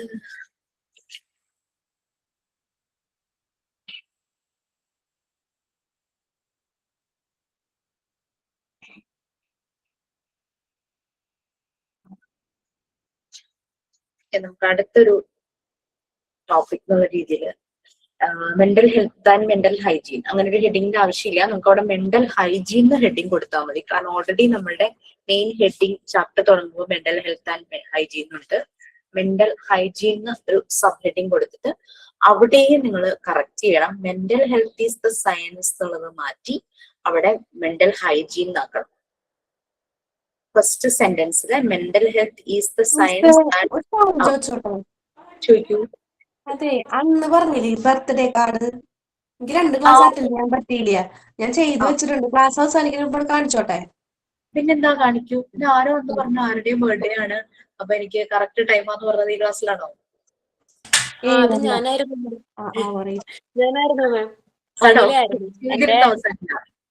മകളുടെയും ഹസ്ബൻഡിന്റെയും ബർത്ത്ഡേ ആയിരുന്നു 2 ദിവസം. റെഡിയാക്കി ഞാൻ കൊടുത്തായിരുന്നു, അവർക്ക് ഇഷ്ടപ്പെട്ടു. ഓക്കെ, അർച്ചന ഇപ്പൊ കാണിച്ചോളൂ. അർച്ചനയല്ലേ പറഞ്ഞേ? ഞാൻ ഇപ്പൊ കാണിക്കട്ടാ, 1 മിനിറ്റ്. ഇപ്പോഴല്ല, 1 മിനിറ്റ്, 2 മിനിറ്റ്, 3 മിനിറ്റ്. അപ്പൊ ഞാൻ അതിന്റെ കറക്ഷൻ പറഞ്ഞുതരാം. നമ്മുടെ ഫസ്റ്റ് സെന്റൻസിൽ മെന്റൽ ഹൈജീൻ എന്നാക്കുക. പിന്നെ 1, 2, 3, 4, 5, 6th sentence Cutts and Moseley comma ഇട്ടിട്ട് മെന്റൽ ഈ സ്റ്റെബിലിറ്റി എന്ന് കാണാം. അവിടെ മെന്റൽ ഹെൽത്ത് ഈ സ്റ്റെബിലിറ്റി എന്നാക്കുക. ഹെൽത്ത് എന്നും കൂടി ചേർക്കുക. ആ 2 കറക്ഷൻസ് ചെയ്യാം. ഫസ്റ്റ് സെന്റൻസിൽ mental hygiene is the science എന്നാക്കുക. 6ാമത്തെ ലൈനിൽ കട്ട്സ് ആൻഡ് മോസ്റ്റ്ലി എന്ന് പറയുന്നത് ഓതേഴ്സ് ആണ് കേട്ടോ. കട്ട്സ് ആൻഡ് മോസ്റ്റ്ലി കഴിഞ്ഞിട്ട് മെന്റൽ ഹെൽത്ത് എന്നുള്ള വേർഡും കൂടെ ആഡ് ചെയ്യാം. അവിടെ മിസ്സായി.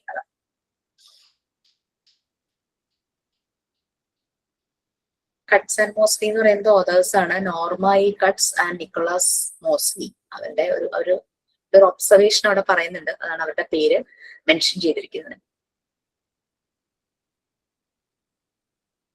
അർച്ചന പോയോ? എടുക്കാൻ പോയതായിരിക്കും. എന്നാ റീഡ് ചെയ്തോളൂ. വന്നോ? ശരി, കാണിക്കും.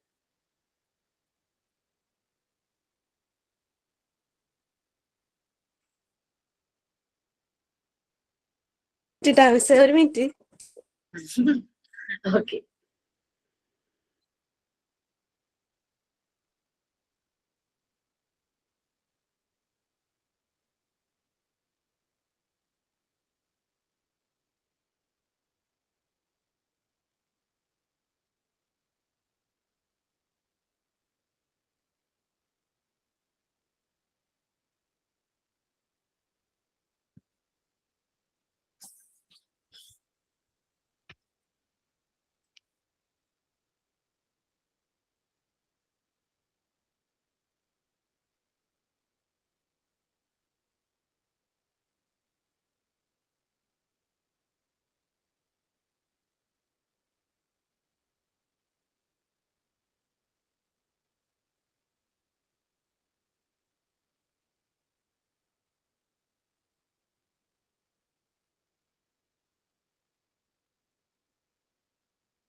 കേട്ടാ?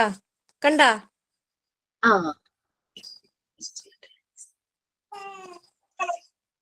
ഇതൊരെണ്ണം, പിന്നെ ഇതൊരെണ്ണം.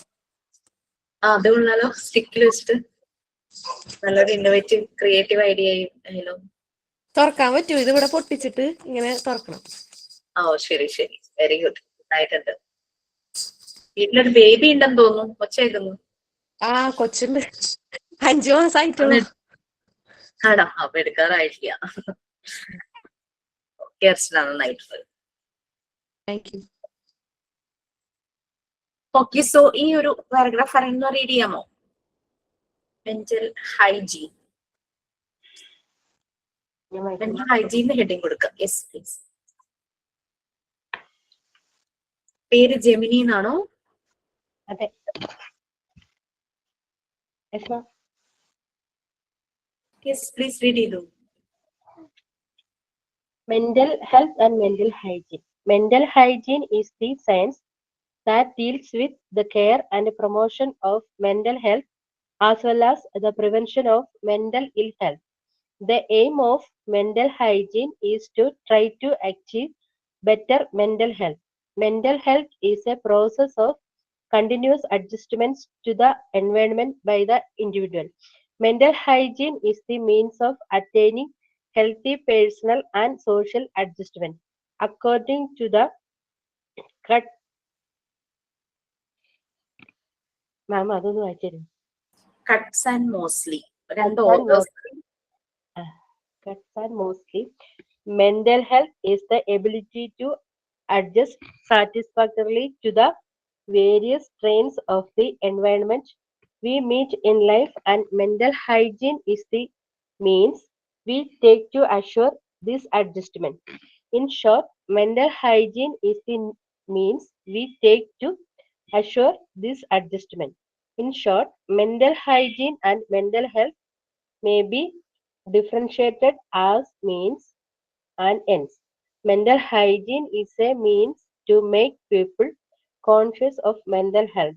It provides means and measures to attain mental health. Thank you. Okay, so നമ്മൾ നേരത്തെ പറഞ്ഞിരുന്നു ഇറ്റ്സ് എ സയൻസ് അല്ലെ, ആ ഒരു കെയർ പ്രൊമോഷൻ, നമ്മുടെ മെന്റൽ ഹെൽത്തിനെ നല്ല രീതിയിൽ കെയർ ചെയ്യാനും പ്രൊമോട്ട് ചെയ്യാനും പറ്റുന്ന ഒരു സയൻസ് ആണ്, അത് ഡീൽ ചെയ്യുന്ന ഒരു സയൻസ് ആണ് മെന്റൽ ഹൈജീൻ. അതുപോലെ തന്നെ പ്രിവെന്റ് ചെയ്യാം മെന്റൽ ഇൽ ഹെൽത്ത്, അതിനെ പ്രിവെന്റ് ചെയ്യാം. മെന്റൽ ഹൈജീൻ നല്ലൊരു ബെറ്റർ മെന്റൽ ഹെൽത്ത് അച്ചീവ് ചെയ്യുക എന്നുള്ളത് തന്നെയാണ് മെന്റൽ ഹൈജീന്റെ എയിം എന്ന് പറയുന്നത്. മെന്റൽ ഹെൽത്ത്, നല്ല മെന്റലി ഹെൽത്ത് ഉള്ള ഒരാളെന്ന് പറഞ്ഞാൽ എന്താ, ചുറ്റുപാടുമുള്ള സാഹചര്യങ്ങളുമായിട്ട് അയാളെ വളരെയധികം അഡ്ജസ്റ്റ് ചെയ്ത് ജീവിക്കും. നമ്മള് സോഷ്യലി ആക്സെപ്റ്റബിൾ ആയിട്ടുള്ള പേഴ്സൺ. നമ്മൾ ചില ആളുകളെ കുറിച്ച് പറയില്ലേ, ആള് വളരെ ഫ്ലെക്സിബിൾ ആണ്, നമുക്ക് എന്തും പറയാം, അങ്ങനെ ഒരു ബുദ്ധിമുട്ടൊന്നുമില്ല. ചിലരെ പറയും ഒട്ടും അടുക്കാൻ പറ്റാത്തൊരു ക്യാരക്ടർ. ഡെഫിനറ്റ്ലി അവരുടെ മെന്റൽ ഹെൽത്ത് വെച്ചാണ് പറയുന്നത്. ചിലരെ നമുക്ക് പെട്ടെന്ന് അക്സെപ്റ്റ് ചെയ്യാനായിട്ട് പറ്റും, അപ്രോച്ചബിൾ ആയിട്ടുള്ള വ്യക്തികളായിരിക്കും. നമ്മൾ ഭയങ്കര കംഫർട്ട് ആയിരിക്കും അവരുമായിട്ട് സംസാരിക്കുമ്പോൾ അല്ലെ. ചിലപ്പോൾ കുറച്ചുകൂടെ നമ്മൾ ഒരു അടുപ്പമുണ്ടെങ്കിൽ നമുക്കൊരു സെക്യൂർ ഫീലിംഗ് ആയിരിക്കും അവരുടെ കൂടെ. ആരായാലും ചില സുഹൃത്തുക്കൾ അങ്ങനെ നമുക്ക് ഉണ്ടാവും, ചില ഫാമിലി മെമ്പേഴ്സ് അങ്ങനെ ഉണ്ടാവും. കുട്ടികൾ ചിലപ്പോൾ പാരന്റ്സിന്റെ അടുത്ത് ഭയങ്കര സെക്യൂർ ഫീലിംഗ് കുട്ടികൾക്ക് ഫീൽ ചെയ്യും, ഭയങ്കര കംഫർട്ട് ഫീൽ ചെയ്യും കുട്ടികൾക്ക്. അല്ലാതെ വരുമ്പോഴാണ് ഇങ്ങനെ ഭയങ്കര ഒരു ശ്വാസമുട്ടും ബുദ്ധിമുട്ടും ഒക്കെ ആയി തോന്നുന്നത്. നമുക്ക് ആ ഇടങ്ങളിൽ നിന്നൊക്കെ ഒന്ന് ഇറങ്ങി വരാനൊക്കെ ആയിട്ട് തോന്നും. അപ്പൊ കട്ട്സ് ആൻഡ് മോസ്ലി അവർ ഇതുപോലെ തന്നെ നമ്മൾ നേരത്തെ പറഞ്ഞ ക്രോയെ പോലെ തന്നെ ഓതേഴ്സ് ആണ്. അവരിതിനെ ഒരു ഒന്ന് ഡിഫൈൻ ചെയ്തിട്ടുണ്ട്. എന്താണ് ഈ മെന്റൽ ഹെൽത്തും എന്താണ് മെന്റൽ ഹൈജീനും, രണ്ടും തമ്മിലുള്ള കണക്ഷൻ എന്താണെന്നുള്ളത്. നമ്മളൊരു ലക്ഷ്യത്തിലേക്ക് പോകുമ്പോൾ നമ്മൾ അതിന് വേണ്ടിയിട്ട് മാർഗം സ്വീകരിക്കും അല്ലെ. നമ്മൾ പറഞ്ഞു നമുക്ക് നമ്മുടെ ശരീരത്തിന് നല്ല ആരോഗ്യം വേണമെങ്കിൽ നമ്മൾ നല്ല ഹൈജീൻ ആയിട്ടുള്ള രീതികളായിരിക്കണം, നമ്മുടെ റുട്ടീൻ എല്ലാം നല്ല ഹൈജീൻ ആയിരിക്കണം. അതുപോലെ തന്നെയാണ് നമ്മുടെ എൻഡ് റിസൾട്ട്, എൻഡ്സ് എന്ന് പറയുന്നത് മെന്റൽ ഹെൽത്ത് ആണെങ്കിൽ അതിലേക്കുള്ള മാർഗം, വഴി, മീൻസ് എന്ന് പറയുന്നതാണ് mental hygiene. So means and ends ആണ് മെന്റൽ ഹൈജീനും മെന്റൽ ഹെൽത്തും. മീൻസ് മാർഗമാണ് നമ്മുടെ മെന്റൽ ഹൈജീൻ എങ്കിൽ ആ എൻഡ് എത്തുമ്പോൾ നമുക്ക് കിട്ടുന്നതാണ് എൻഡ് റിസൾട്ട് ആണ് മെന്റൽ ഹെൽത്ത്. അതാണ് കട്ട്സ് ആൻഡ് മോസ്ലി പറഞ്ഞത്. മെന്റൽ ഹൈജീനെയും മെന്റൽ ഹെൽത്തിനെയും ഡിഫറൻഷിയേറ്റ് ചെയ്തിരിക്കുന്നതാണ്. ഒന്ന് മീൻസ് ആണ്, മീൻസ് ഏതാണ് മെന്റൽ ഹൈജീൻ, അതിന്റെ റിസൾട്ട് എൻഡ് എന്ന് പറയുന്നത് മെന്റൽ ഹെൽത്ത് ആണ്. അപ്പൊ മീൻസും മെഷേഴ്സും, മെന്റൽ ഹെൽത്ത് നമുക്ക് കിട്ടാനുള്ള, അച്ചീവ് ചെയ്യാനുള്ള, അറ്റൈൻ ചെയ്യാനുള്ള മീൻസും മെഷേഴ്സും, മാർഗവും അതിനുള്ള മെഷേഴ്സും പ്രൊവൈഡ്, അതാണ് മെന്റൽ ഹൈജീൻ ചെയ്യുന്നത്. ഓക്കെ, അതാണ് മെന്റൽ ഹെൽത്തും മെന്റൽ ഹൈജീനും തമ്മിലുള്ള ആ ഒരു കണക്ഷൻ. നമുക്ക് നല്ല ശുചിത്വത്തോടു കൂടി നമ്മൾ പേഴ്സണൽ ഹൈജീൻ നോക്കുന്നു, ഹൈജീനിക് ആയിട്ടുള്ള ഭക്ഷണങ്ങൾ ശീലിക്കുന്നു, നമ്മുടെ ലൈഫ് സ്റ്റൈൽ ഹൈജീൻ ആയിട്ട് തന്നെ നമ്മൾ ചെയ്യുമ്പോഴേക്കും നമ്മുടെ ശരീരത്തിന്റെ ആരോഗ്യം നന്നായിട്ടിരിക്കും അല്ലെ. അപ്പൊ നമ്മുടെ ആ ഒരു ഫിസിക്കൽ ഹെൽത്തിലേക്കുള്ള മാർഗം തന്നെയായിരുന്നു നമ്മുടെ ഫിസിക്കൽ ഹൈജീൻ എന്ന് പറയുന്നത്. ആ ഒരു ലക്ഷ്യം നമ്മളിപ്പോ എന്ത്, ഞാൻ അതുമായിട്ട് കണക്ട് ചെയ്ത് എപ്പോഴും പറയാവുന്ന ഒരു കാര്യമാണ്, ചില ഒരു ഫ്രേസ് നമ്മൾ കേട്ടിട്ടുണ്ടല്ലേ, മാർഗം എന്ത് തന്നെ ആയിക്കോട്ടെ ലക്ഷ്യത്തിലെത്തിയാൽ മതി. പക്ഷെ അതൊരു തെറ്റായൊരു ഫ്രേസ് ആയിട്ടാണ്, ഒരു നല്ലൊരു തോട്ടായിട്ട് എനിക്ക് തോന്നുന്നില്ല.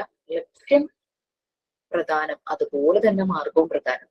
മാർഗവും അതുപോലെ തന്നെ നല്ലതായിരിക്കണം. എന്നാൽ മാത്രമാണ് നമ്മൾ ലക്ഷ്യത്തിലെത്തുമ്പോൾ നമുക്ക് ആ ഒരു സാറ്റിസ്ഫാക്ഷൻ കിട്ടുള്ളൂ. ഇപ്പം ഹിറ്റ്ലറുടെയും മുസോളിനിയുടെ ഒക്കെ കഥ നമ്മൾ പറഞ്ഞു. ഒരു കുറേ പേരെ കൊന്നൊടുക്കി. അവരുടെ ലക്ഷ്യം എന്തായിരുന്നു? അവർക്ക് ഏറ്റവും വലിയ ടോപ്പിൽ എത്തുക എന്നുള്ളതായിരുന്നു. പക്ഷെ അങ്ങനെയില്ലല്ലോ. ഇപ്പൊ നമ്മൾ കോപ്പി അടിച്ചു കഴിഞ്ഞാൽ നമുക്ക് നല്ല മാർക്ക് കിട്ടുമായിരിക്കും. That is not the right way, അല്ലെ? നമ്മൾ ഹാർഡ് വർക്ക് ചെയ്ത് നമ്മൾ ആ ലക്ഷ്യത്തിൽ എത്തുമ്പോൾ നമുക്ക് കിട്ടുന്ന ഒരു സാറ്റിസ്ഫാക്ഷൻ, ദാറ്റ് ഇസ് ഡിഫറെന്റ്. അത് ഞാൻ ഇതുമായിട്ട് ജസ്റ്റ് കണക്ട് ചെയ്തെന്നുള്ളൂ. അപ്പൊ നമുക്കിവിടെ നമ്മുടെ മാർഗം മെന്റൽ ഹൈജീൻ ആണ്. നമ്മൾ എത്തേണ്ട ലക്ഷ്യം എന്ന് പറയുന്നത് mental health. Means and ends, അതാണ് ഇത്. ഇനി കട്ട്സ് ആൻഡ് മോസ്ലിയെ പറ്റി നിങ്ങൾക്ക് കൂടുതൽ അറിയണമെങ്കിൽ അവരുടെ പേര് നോർമ ഇ കട്ട്സും നിക്കോളാസ് മോസ്ലിയാണ്. കട്ട്സ് ആൻഡ് മോസ്ലി എന്ന് കൊടുക്കുമ്പോൾ തന്നെ ഇവരുടെ ഫുൾ പേര് നമുക്ക് ഗൂഗിളിൽ വരും. അവരവിടെ മെൻഷൻ ചെയ്യാൻ കാരണം അവർ നല്ല കറക്റ്റ് ആയിട്ട് മെന്റൽ ഹെൽത്തിനെയും മെന്റൽ ഹൈജീനെയും തമ്മിൽ കണക്ട് ചെയ്തിട്ടുണ്ട്. അപ്പൊ മെന്റലി ഹെൽത്തി, നല്ല ഹെൽത്തി ആയിട്ടുള്ള ഒരാൾ എന്ന് പറഞ്ഞു കഴിഞ്ഞാൽ അയാൾക്ക് സറൗണ്ടിങ്സുമായിട്ട് അഡ്ജസ്റ്റ് ചെയ്യാനായിട്ട് പറ്റും. ചെറിയ ഒരു ഉപമ നമ്മൾ പറയില്ലേ ചില ആളുകളെ, അവർ വെള്ളം പോലെയാണ്. ഏത് കുപ്പിയിൽ ഒഴിച്ചാലും ആ ഷേപ്പ് ആയിരിക്കും. അതാണ് അവരുടെ മെന്റൽ ഹെൽത്തിന്റെ പ്രത്യേകത. അവർ ഏത് സിറ്റുവേഷൻസുമായിട്ടും പൊരുത്തപ്പെട്ടു പോകും. അഡാപ്റ്റേഷൻ, പൊരുത്തപ്പെടുക. നമ്മൾ സഹിച്ച് ക്ഷമിച്ച് അഡ്ജസ്റ്റ് ചെയ്യുക, കോംപ്രമൈസ് ചെയ്യുക എന്നുള്ളതല്ല. നമ്മൾ വളരെ റിലാക്സ്ഡ് ആയിട്ട് അഡ്ജസ്റ്റ് ചെയ്യും. That is adaptation. അത് ഒരു ഹ്യൂമൻ ടെൻഡൻസിയാണ് ശരിക്കും പറഞ്ഞു കഴിഞ്ഞാൽ അഡാപ്റ്റേഷൻ എന്ന് പറയുന്നത്. അത് ചെറുപ്രായത്തിൽ തന്നെ കുഞ്ഞുങ്ങളിലെ ആ ഒരു അഡാപ്റ്റേഷൻ, ചെറുപ്പത്തിലേ കുട്ടികൾ അത് പഠിച്ചു കഴിഞ്ഞാൽ അവർ വലുതാകുമ്പോൾ അവർക്ക് ഒട്ടും വിഷമിക്കേണ്ട കാര്യമില്ല. നമുക്കറിയാം, നമ്മുടെ കുഞ്ഞുങ്ങൾ ചിലപ്പോൾ പഠിക്കാൻ പുറത്തു പോകേണ്ടവരും, ജോലി കിട്ടി പുറത്തു പോകേണ്ടവരും, ചിലപ്പോ ലൈഫ് സെറ്റിൽ ആവുന്നത് വേറൊരു നാട്ടിലായിരിക്കും, അല്ലെ? മാരേജ് ചെയ്ത് വേറൊരിടത്തേക്ക് ആയിരിക്കാൻ പോകുന്നത്. അങ്ങനെ ഒരു ഏതൊരു സിറ്റുവേഷൻ ആണെങ്കിലും അതുമായിട്ട് ഇവർക്ക് പൊരുത്തപ്പെടാൻ പറ്റുക, ആ ഒരു അഡാപ്റ്റേഷൻ, അത് വളരെ ഇമ്പോർട്ടന്റ് ആണ്. Okay fine, thank you so much. എല്ലാവരും ഹാപ്പി ആയിട്ടിരിക്കുക. Once again happy new year to all of you. നമുക്ക് നെക്സ്റ്റ് ക്ലാസ്സിൽ കാണാം. ഓക്കെ, നെക്സ്റ്റ് ക്ലാസ്സിൽ ഒന്നാം തീയതി 8 definitely we will meet on TV. Thank you, ma'am. Thank you മാം. അവധി ആയതുകൊണ്ടല്ലേ ശ്രദ്ധിച്ചുള്ളത്? യെസ് മാം, അതുകൊണ്ടാണ് ഇന്ന് ക്ലാസ് കയറാൻ പറ്റി. Cheers to 2026.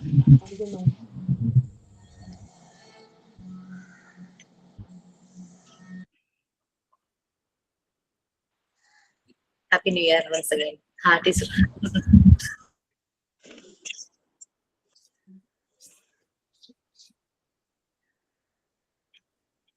എന്നാ ക്ലാസ്? 5-ാം തീയതി ആണോ? 5-ാം തീയതി. ടീച്ചർ സുഖാണല്ലോ? സുഖം. 8-ാം തീയതി ക്ലാസ്സിലുണ്ടാവും ഞാൻ. പിന്നെ നമുക്ക് ഇനി അടുത്ത ക്ലാസ് 8-ാം തീയതി കേൾക്കാറുണ്ടല്ലേ? അതൊന്ന് പെൻഡിങ് ആവാതെ കേട്ടാ മതി. Okay teachers. ഇനിയിപ്പോ സ്കൂളിൽ ചെന്ന് കഴിഞ്ഞാൽ നല്ല പണിയാണോ? ആനുവൽ ഡേ ഒക്കെ കഴിഞ്ഞോ? ആനുവൽ ഡേ കഴിഞ്ഞിട്ടില്ല, ഇനിയാ വരുന്നത്. ഇനിയിപ്പോ ഒരു സ്കോളർഷിപ്പ് എക്സാം ഉണ്ട് യൂണിക്സിന്റെ, അപ്പൊ അത് ഒന്ന് കണ്ടക്ട് ചെയ്യണം. Okay ma'am, thank you. By.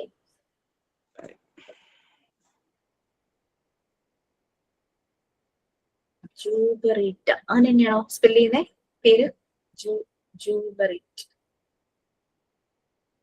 ഒരു വെറൈറ്റി പേര് കണ്ടപ്പോ നോക്കിയതാണ് കേട്ടോ. ജുബൈരിയാണ് മാം, ജുബൈരിയ. ഓക്കെ, ജുബൈരിയ. എല്ലാവർക്കും കൺഫ്യൂഷൻ വേണം പേര്. ആണോ? ജുബൈരിയ. Jubairiya, short form Jubi. ജുബി. അന്നൊരു പ്രാവശ്യം എന്നോട് പറഞ്ഞു തോന്നുന്നു. Okay ma'am, thank you ma'am. Bye. Okay ma'am, thank you. ഇന്നത്തെ സൈൻ ഔട്ട് ഞാനായിരുന്നു മാം, പക്ഷെ എല്ലാവരും എന്നെ ആരും ക്ഷണിച്ചില്ല. ഇപ്പൊ ചെയ്യുന്നുണ്ടോ? അത് അടുത്ത ക്ലാസ്സിൽ എല്ലാരും ഉള്ളപ്പോ ചെയ്താൽ മതിയോ? ഇങ്ങനെ പറയാം. ഞങ്ങളുണ്ട്, ചെയ്ത സനില. അതെ അതെ, റെഡി ആയിട്ട്. മാമിന് എന്താ പറയാ, ഒരുപാട് നന്ദി പറയുന്നു. ഇന്നത്തെ കറക്റ്റ് ആയിട്ടുള്ള ഒരു ടോപ്പിക് ആയിരുന്നു നമുക്ക് കിട്ടിയത്. കാരണം ഇയറിന്റെ ഫസ്റ്റ് ഡേ മെന്റൽ ഹെൽത്ത് എന്ന് പറയുന്നത്, വിത്തൗട്ട് മെന്റൽ ഹെൽത്ത് നമുക്ക് പോകാനേ പറ്റില്ല, നമ്മൾ ആകെ ഡള്ളായി പോകും. അതുകൊണ്ട് മാമിന് ഒരുപാട് താങ്ക്സ് പറയുന്നു. അതുപോലെ ഉണ്ടായിരുന്നതും ഇപ്പൊ ഉള്ളതുമായ എല്ലാ കൂട്ടുകാർക്കും നന്ദി പറയുന്നു. പാട്ട് പാടി തന്ന ഗ്ലാഡീസിന്, അതുപോലെ സ്പീച്ച് പറഞ്ഞ ബിനിഷയ്ക്ക്, എല്ലാവർക്കും നന്ദി. സർവോപരി സർവേശ്വരന് നന്ദി. ഇന്നത്തെ ക്ലാസ് അറ്റൻഡ് ചെയ്യാൻ പറ്റിയല്ലോ. ഈ ഒരു പ്രഭാതം നമുക്ക് കാണാൻ പറ്റിയല്ലോ.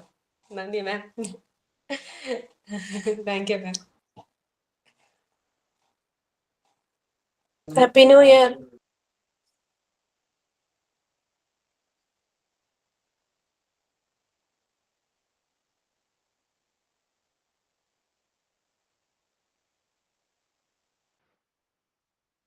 Thank you ma'am. Happy new year. അവിടെ ഒരു മാവ ഇരിക്കണ്ടല്ലോ, ഉറക്കത്തിൽ നിന്ന് എണീറ്റാണോ?